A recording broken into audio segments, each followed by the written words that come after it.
கர்த்தர் நாமத்து சோத்திரம். ஆண்டவராகிய இயேசு உங்களை ரொம்ப நேசிக்கிறார். என் சகோதரனே, என் சகோதரியே, கர்த்தர் நல்லவர். அவரை ருசித்து பாருங்கள்.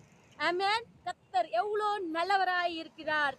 அவரை ருசித்து பார்க்க வேண்டும், அவரை சோதித்து பார்க்க வேண்டும். ஏனென்றால் உங்க வாழ்க்கை கசப்பாக இருக்கலாம், உங்க வாழ்க்கையில தோல்விகளை இருக்கலாம், உங்க வாழ்க்கையில ஏமாற்றங்களாய் இருக்கலாம். ஆனா நீங்க கர்த்தராகிய இயேசுவை நம்பி அவரை ருசித்து பாருங்கள். உங்க வாழ்க்கை வெற்றியாக மாறும், உங்க வாழ்க்கை இன்பமாக மாறும், சந்தோஷமாக மாறும். அது எப்படிப்பட்ட சூழ்நிலைகள் இருந்தாலும் என் தேவன் உன்னை ஆசீர்வதித்து உன்னை பெருக பண்ணி உன்னை எந்நாளும் நீதியின் பாதையில நடத்து கொண்டே இருப்பார். வாழ்நாள் முழுதும் உங்களுக்கு நன்மையும் கிருபையும் கர்த்தர் தொடங்க செய்வாருங்க. ஆமீன்ங்க. இப்படிப்பட்ட என்ன வந்தாலும் கர்த்தரை மட்டும் கைவிடாதீங்கள். கர்த்தர் மேல நம்பிக்கையாய் இருங்கள். கர்த்தர் உங்களை ஒரு நாளும் யாரும் முன்னாடி தலைக்குழிய விடவே மாட்டாருங்க.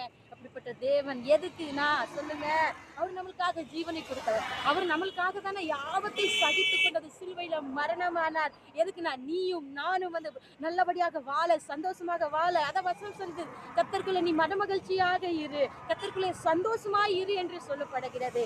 இந்த சூழ்நிலை, இந்த துன்பங்கள், இந்த கஷ்டங்கள், இந்த வியாதிகள், இந்த தோல்வை வர்றப்போ நீ கர்த்தரை நோக்கி நீ சந்தோஷமாய் இருக்கிறப்போ, நீ சொல்லுறப்போ கர்த்தரின் அடைக்கலமாய் இருக்கிறார் அப்படி சொல்லி நீ வாழ்றப்போ பாருங்க, எல்லா இடுக்கங்களிலும் உன்னை விடுவித்து உன்னை பாதுகாத்து உன்னை வழி நடத்துவார் கர்த்தராகிய இயேசு.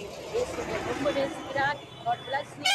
என் சகோதரனே, என் சகோதரி, கர்த்தரோட சமாதானம் உங்க வாழ்க்கையில என்றென்றும் இருக்கப்படுவதாக. நீ செய்த எல்லா வேலைகளை கர்த்தர் உனக்கு வெற்றி தர போகிறாரு. ஆமென்.